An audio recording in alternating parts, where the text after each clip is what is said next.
Good afternoon students. आज के video में आपका स्वागत है। Class 9 subject Hindi lesson number 12 कैदी और कोकिला का भाग नंबर 3। कवि माखनलाल चतुर्वेदी। विद्यार्थी मित्रों,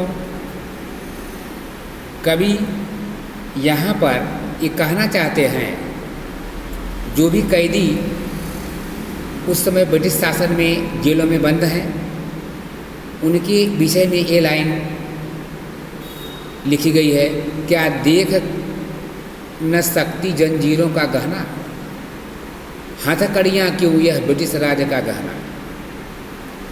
कवि कहते हैं कि क्या स्वतंत्रता संग्राम सेनानियों के हाथ और पैर में जो जंजीरें जकड़ी हुई हैं, वह उनके लिए ब्रिटिश राज का गहना है, ब्रिटिश राज के गहना के समान है। कोल्हू का चरक चूं जीवन की दान।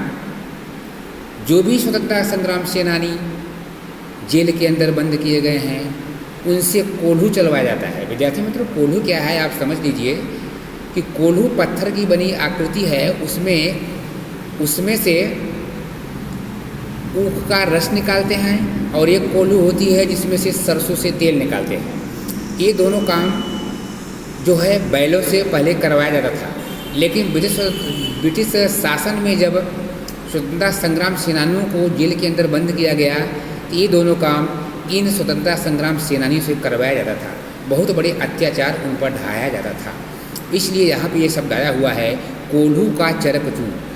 जब स्वतंत्रता संग्राम सेनानी कोल्हू चलाते थे, तो उससे जो चरक चूं की आवाज़ आती थी, वही उनकी जीवन की गीत बन जाती थी। कोल्हू से निकलने वाली चरक चूं की आवाज़ स्वतंत्रता संग्राम सेनानियों के जीवन का तान बन जाता था, जीवन का गीत बन जाता था। गिट्टी पर अंगुलियों ने लिखे गान।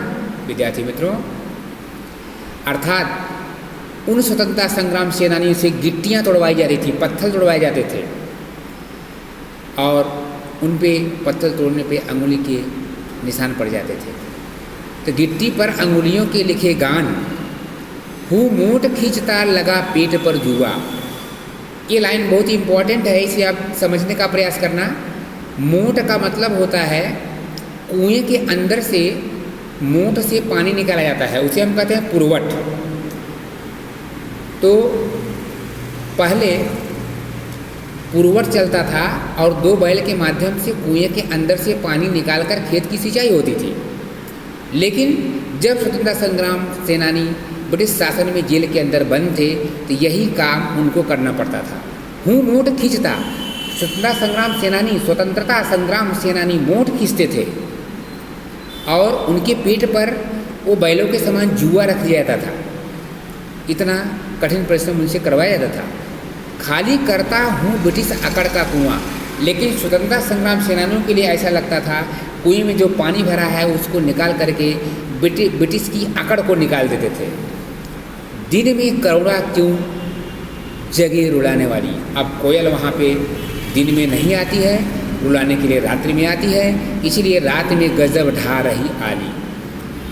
कवि कहता है कि कोयल रात्रि में अंग्रेजों के ऊपर गजब ढा रही है। इस शांत समय में अंधकार को चीरती हुई रो रही है कोयल, अपनी वेदना प्रकट कर रही है स्वतंत्रता संग्राम सेनानियों के लिए, अर्थात भारत देश को जगा रही है।